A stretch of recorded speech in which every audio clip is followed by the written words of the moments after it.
60,000 reactions on Facebook. 63% ng mga reactions ay sad. Nagtataka ka ngayon bakit trending si Nadine Lustre. Malalaman mo ngayon sa videong ito. Pop, bago ko simulan ng video na ito, don't forget to subscribe, like, comment, and share. Salamat mga ka-PPC. And don't skip ads, please. Marami ang nadismaya sa pag-promote ni Nadine sa isang online sugal sa Facebook. Ito ang mga naging komento ng mga netizens. Ginagawa mo. Okay lang yan, love pa din kita. An angel loses its wings. Rent is due. Ayun lang. What is this, OMG? So this is very low vibrational of you, girly. This is not you. So kita naman natin na limitado ang pwedeng mag-comment sa post ni Nadine Lustre. The advocacies aren't aligned. Girl, the duality. Vegan pero gambling promoter. Selective compassion si ante. Mother, look at me. This isn't you.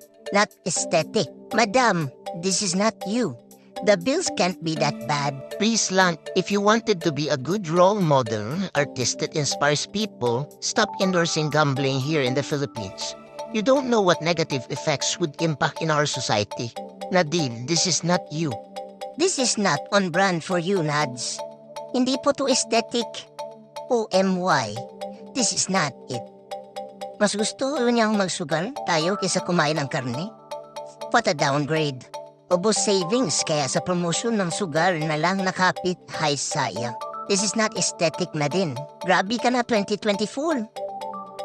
Maraming nasisirang buhay, pamilya at pangarap ang pagsusugal. Why, mother? We lost another one. How much did they pay you, queen? What a letdown. This is so not you, madam. Comment down below kung kayo rin, dismayado din kayo, kalaya ng mga netizens kay Nadine Lustre. O naiiba ka sa kanila. Sang-ayon ka kay Nadine Lustre. Just comment down below.